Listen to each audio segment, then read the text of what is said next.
नमस्कार। जय श्री कृष्णा। श्री गणेशाय नमः। श्री वाल्मीकि मुनि की जय हो। ओम गुरुवे नमः। ओम विष्णु पंचायतन देवताभ्यो नमः। श्री हनुमान जी महाराज की जय। आप सबको मैं श्रीमद् वाल्मीकि रामायण बालकांड के श्लोक का हिंदी में अर्थ सुना रही हूँ। 40वें सर्ग तक सुना चुकी हूँ। आज 41वां सर्ग सुनाऊंगी। 1/4 सर्ग सुनाऊंगी।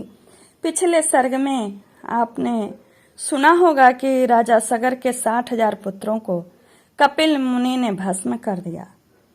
और इस सर्ग में राजा सगर को कैसे पता चला, अश्व मिला कि नहीं मिला, आगे क्या हुआ, यह जानिए।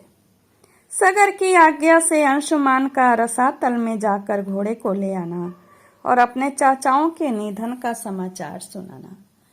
रघुनंदन पुत्रों को गए हुए बहुत दिन हो गए, ऐसा जानकर राजा सगर ने अपने पौत्र अंशुमान से, जो अपने तेज से देदीप्यमान हो रहा था, इस प्रकार कहा। वत्स, तुम शूरवीर विद्वान तथा अपने पूर्वजों के तुल्य तेजस्वी हो।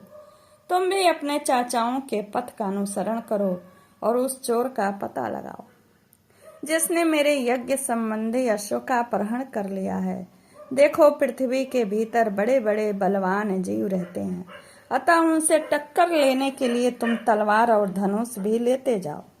जो वंदनीय पुरुष हो उन्हें प्रणाम करना, और जो तुम्हारे मार्ग में विघ्न डालने वाले हों उनको मार डालना। ऐसा करते हुए सफल मनोरथ होकर लौटो और मेरे इस यज्ञ को पूर्ण कराओ। महात्मा सगर के ऐसा कहने पर शीघ्रता पूर्वक पराक्रम कर दिखाने वाला वीर वर अंशुमान धनुष और तलवार लेकर चल दिया। नरश्रेष्ठ उसके महामनस्वी चाचाओं ने पृथ्वी के भीतर में जो मार्ग बना दिया था, उसी पर वह राजा सगर से प्रेरित होकर गया। वहां उस महातेजस्वी वीर ने एक दिग्गज को देखा, जिसकी देवता, दानव, राक्षस, पिशाच, पक्षी और नाग सभी पूजा कर रहे थे। उसकी परिक्रमा करके कुशल मंगल पूछकर अंशुमान ने उस दिग्गज से अपने चाचाओं का समाचार तथा अश्व चुराने वाले का पता पूछा। उसका प्रश्न सुनकर परम बुद्धिमान दिग्गज ने इस प्रकार उत्तर दिया। असमंज कुमार, तुम अपना कार्य सिद्ध करके घोड़े सहित शीघ्र लौट आओगे। उसकी यह बात सुनकर अंशुमान ने क्रमशः सभी दिग्गजों से न्यायानुसार उक्त प्रश्न पूछना आरंभ किया। वाक्य के मर्म को समझने तथा बोलने में कुशल उन समस्त दिग्गजों ने, ये दिग्गजों का नाम जो है, कौन दिग्गज थे, ये 40वें अध्याय में है, सर्ग में है। ये सारे दिग्गज वही हैं जो पृथ्वी को सिर पर धारण किए हुए हैं। उन चारों के नाम भी हैं और ये कपिल मुनि भी धारण किए हुए थे। समस्त दिग्गजों ने अंशुमान का सत्कार किया और यह शुभ कामना प्रकट की कि तुम घोड़े सहित लौट आओगे। उनका यह आशीर्वाद सुनकर अंशुमान शीघ्रता पूर्वक पैर बढ़ाता हुआ उस स्थान पर जा पहुंचा जहां उसके चाचा सगर पुत्र राख के ढेर हुए पड़े थे। उनके वध से असमंज पुत्र अंशुमान को बड़ा दुख हुआ। वह शोक से वशीभूत हो अत्यंत आर्त भाव से फूट फूट कर रोने लगा। दुख शोक में डूबे हुए पुरुष सिंह अंशुमान ने अपने यज्ञ संबंधी अश्व को भी वहां पास ही चढ़ते देखा। महातेजस्वी अंशुमान ने उन राजकुमारों को जलांजलि देने के लिए जल की इच्छा की, किंतु वहां कहीं भी कोई जलाशय नहीं दिखाई दिया।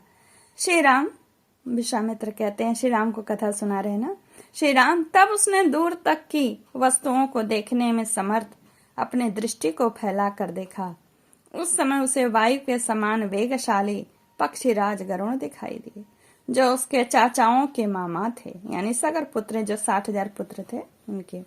महाबली विनतानंदन गरुण ने अंशुमान से कहा, पुरुष सिंह, शोक न करो। इन राजकुमारों का वध संपूर्ण जगत के मंगल के लिए ही हुआ है। विद्वान अनंत प्रभावशाली महात्मा कपिल ने इन महाबली राजकुमारों को दग्ध किया है।